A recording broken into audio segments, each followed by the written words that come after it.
Alrighty, guys. Morning. We're gonna go over flower structure today. Just kind of like just the overall parts of a flower and stuff like that. So, don't know how much of this you've actually had before. So, I know it's going a little bit more in depth than probably what you've actually had if you've had anything on flowers. So, um, just kind of a refresher. I think we've talked about this, but it was a while ago. Angiosperms are the only type of plant to have flowers. So that's what their most characteristic feature is. Specifically, usually it's going to be the carpel or the pistil. So, which would be the female reproductive part. So if you look at your diagrams, we'll go ahead and go over the overall flower structure. So I have that on the first one there. So with this one, you've got you've got your stem there, and coming off your stem is the receptacle, which is that big growth. Off of the receptacle, you're going to see the petals and the sepals and the ovary and the filaments and all that stuff attached to it. So your sepals are green. They're a leaf-like structure. So all flowers have these. Sometimes you sometimes you see them and sometimes you don't. But they're there. Tomato plants, for example, the little green leaf-like, thin, slender leaf-like things at the top of the tomato plant or the tomato fruit. Those are the sepals. Oh, those were the sepals. So, and then things like roses and carnations. Those are really easy to see the sepals on those. Petals are the other main appendage there, and they're generally going to be colored. Okay, and that serves mostly for the pollinators. So then you have the female and male reproductive parts. You have your pistil and your stamen. Your stamen is the male reproductive part. Your pistil is the female reproductive part. So we'll break both of those down. The stamen is broken down into two parts: the anther, which is on top, and then the filament is the long, slender part that attaches to the receptacle. The anther is what produces the pollen grains. And then you've got your pistil, which is divided into three parts: the stigma, the style, and the ovary. The stigma is there to catch pollen grains, and then the style transports those pollen grains down into the ovary where the ovules or the seeds are usually located. So that's kind of the overall flower anatomy there in a nutshell. So apparently I can't spell arrangement, sorry. There you go. So with your flower arrangement, there's two different types of arrangements. You can have a solitary flower, which I've drawn you on the next group over. It's just one flower per peduncle, peduncle, and then a raceme or a cluster is going to be multiple flowers on the stem there, and that's the other one that I've drawn you. The overall kind of arrangement is going to be described as the inflorescence of it. So I've also drawn you on the raceme. The smaller offshoots of the stem there are called the pedicel. So, and you've got your bracts or your usually it's bracts that are going to be off of the base of each pedicel there. So, so I kind of talked about there's different There's a couple of different clusters of inflorescence, or clusters of flowers or the arrangements, which would be the inflorescence, just the arrangement of the flowers. So we've already gone over the raceme. So and so you can see on the raceme, you've got one major end flower, and you've got flowers coming off the side. Now the difference between this and another one, which is the corium, which is 2 down, is the flowers are kind of just in a random arrangement on the raceme, but in the corium they're all pretty much in line with one another. So that's what makes those two different.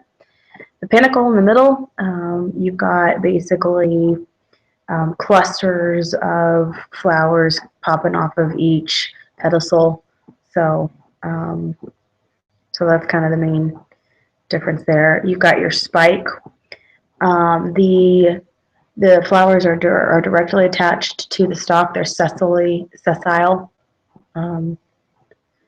which means they're kind of wrapped around like the grass blades are wrapped around their stems. I'm gonna call it cyme. This one's kind of a weird looking one. It's basically got the pedicel, and then off of that comes another one, which comes another one, which comes another one. So it's kind of a crazier one, but so there's that one. You've got your umbel, your simple umbel. So you've got one flower coming off. It kind of looks like a palmate to me, like a palmate arrangement in the leaf structure. And then your compound umbel is you still have those offshoots of the pedicels, but then off of that there are multiple flowers off of each pedicel. So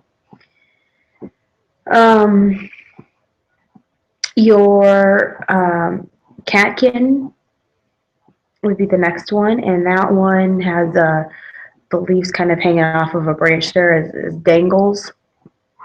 And then your head would be the next one, and this one is going to be really apparent in like your sunflowers, which we'll talk about, I think, tomorrow. I think that's when we're going to talk about those. So, and this particular doodle doesn't have any petals drawn with it, but anyway, so, but they've got different flowers there on the head. So the one I've drawn you has 6 different flowers on that head growing out there. So those are the different clusters of flowers, or the different inflorescence that flowers can take.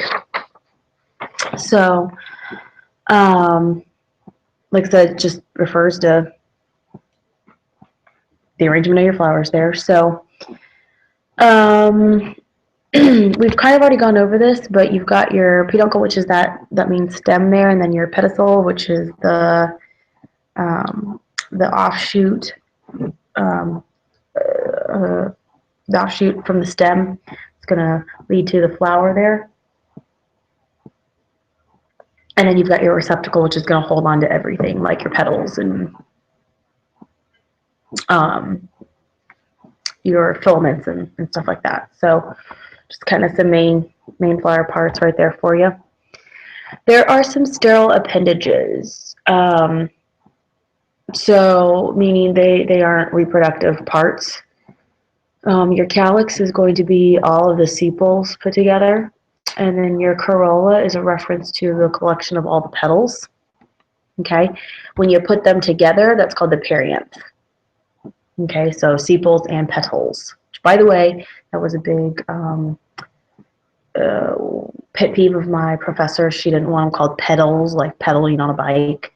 Petals with a T. So, okay.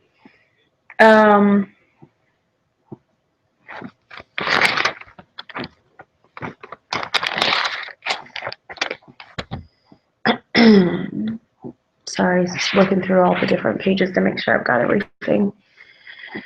Okay, we've got, now we'll talk a little bit about your fertile appendages, the stamen and the carpel. Okay. With these, your stamen, sometimes it's not uncommon for a flower to have more than one stamen. So all of the stamen together are going to be collectively referred to as your androcium. So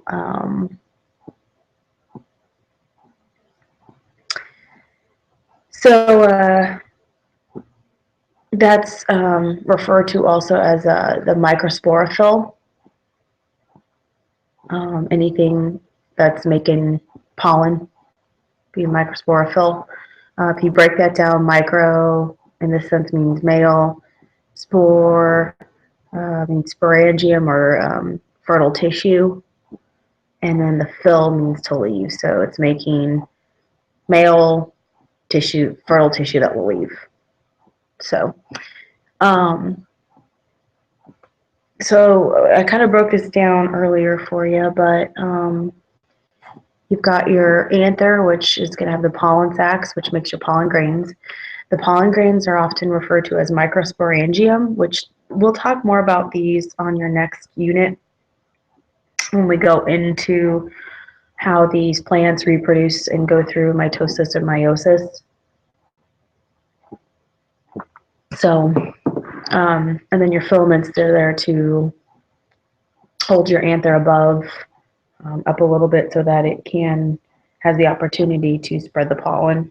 If it was just down below, the pollen might not be able to be transported as easily. So, okay, your carpel or your pistil, kind of confusing sometimes with this one, honestly, because they refer to the same thing, except a pistil contains one or more carpels. Okay, sometimes these carpels are going to be fused together, sometimes they're going to be freestanding, but a pistil is one or more carpels grouped together. Sometimes they mean the same thing. Not always, but sometimes they mean the same thing. So, okay. So like I told you earlier, your stigma is where the pollen grains are going to land. Your style is just that slender tube there that transports the pollen down to the ovary, which is where the ovules are, and those are called megasporangium. Okay, your carpels and your pistils or whatever all together, those are called your gynoecium.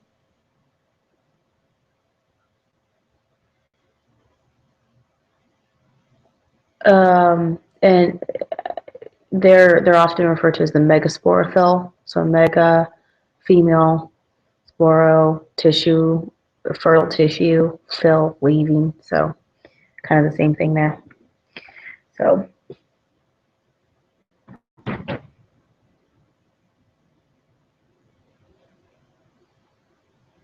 okay.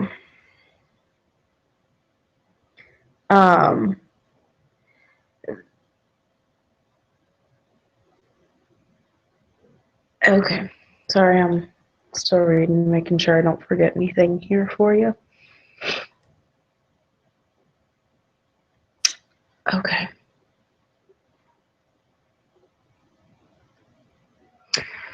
The next thing that we're going to talk about is the placentation. So basically just how the ovules are arranged in the ovary.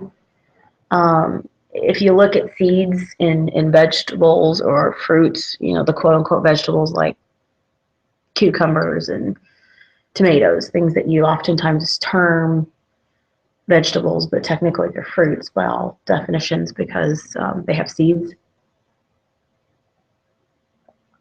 So there's 4 that we're going to talk about, and I've misspelled another one.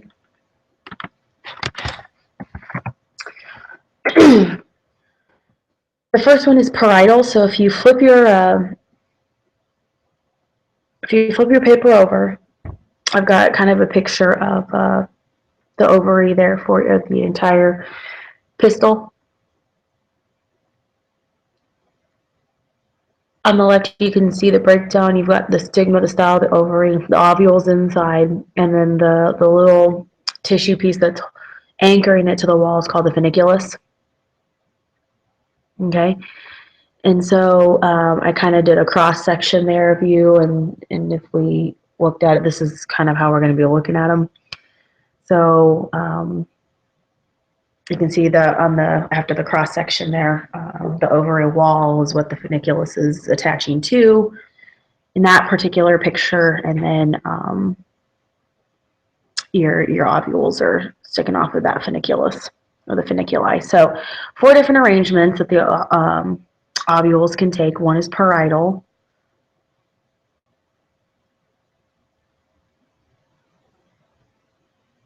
Where they're just kind of around the sides. Now I'm trying to think of stuff like this. I'd have to double check, but I believe it's going to be fruits like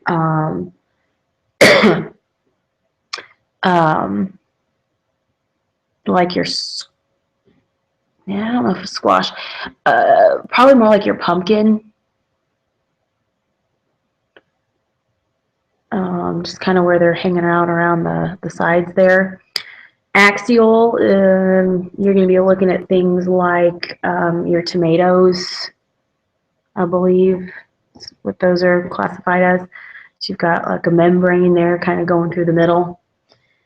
Your free central, if I'm not mistaken, those are like your cucumbers.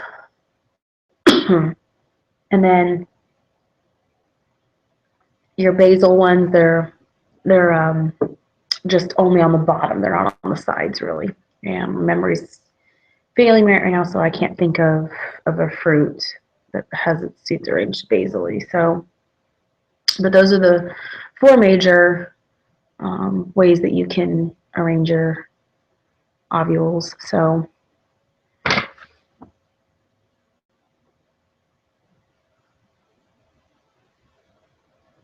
okay.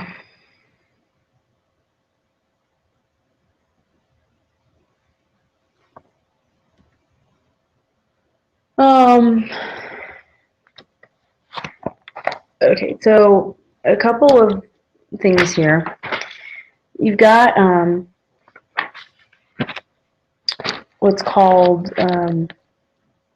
perfect and imperfect flowers. Don't know if you've heard about these before, but what it's referring to is the fertile appendages, your stamen and your carpels or your pistils. So if you are considered a perfect flower, you have both a stamen and a pistil.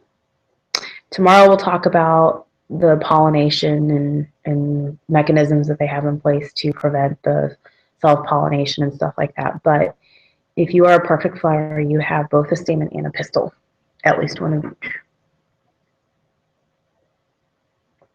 If you are an imperfect flower, you are going to have either the stamen or the pistil. And you're called a staminate flower or you're called a pistillate flower. I've drawn you some pictures, I do believe. Those are the last ones. Some flowers will have different, or some plants will have both flowers on them. They'll have a staminate flower and they'll have a pistillate flower, in which case it would be called a monoecious plant. So they've got both reproductive parts. The plant does, but, and I guess I should probably say that monoecious plants, not flowers, are going to have the staminate and pistillate flowers. So I'll fix that. Let's see down here. So corn is an example of a monoecious plant. Up top, it's got the staminate part of the flower, and then down in the corn itself, it's going to be the pistillate portion, obviously with the seeds down there. So, but it's got technically both reproductive parts. It's just they're not on the same flower. The plant does though. However, you've got some plants that are called dioecious, meaning they only have a staminate flower or a pistillate flower. They're not going to have both. And so, like, holly is the other one that I did. they've got essentially a male plant and a female plant. So, but that's perfect and imperfect flowers. So again, they're referring to your fertile appendages there. Then we've got complete and incomplete flowers. Complete flowers are going to have all 4 whorls of appendages. They're going to have petals, sepals, the pistils or carpels, and the stamens. So, going to have all 4 parts, okay? If you are an incomplete flower, you're going to be lacking one of those things.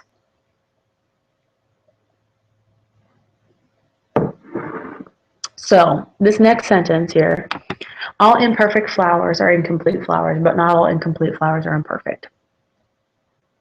So, imperfect flowers are going to have either the stamen or the pistil, so therefore they have to be incomplete. They're missing either the stamen or the pistil, okay?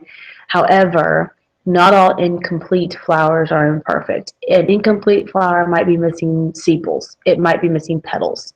As long as it's got the pistil and the stamen, it would technically be perfect. It doesn't necessarily have to be imperfect, okay? So that's where this phrase of all imperfect flowers are incomplete, because you're missing one of these parts, but not every incomplete flower is going to be imperfect, depending on if they're missing a sepal or a petal.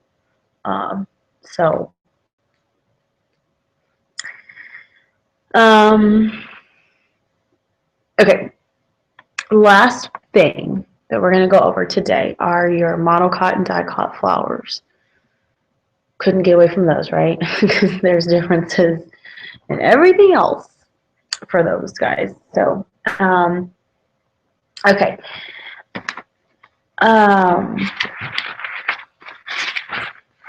With your monocots,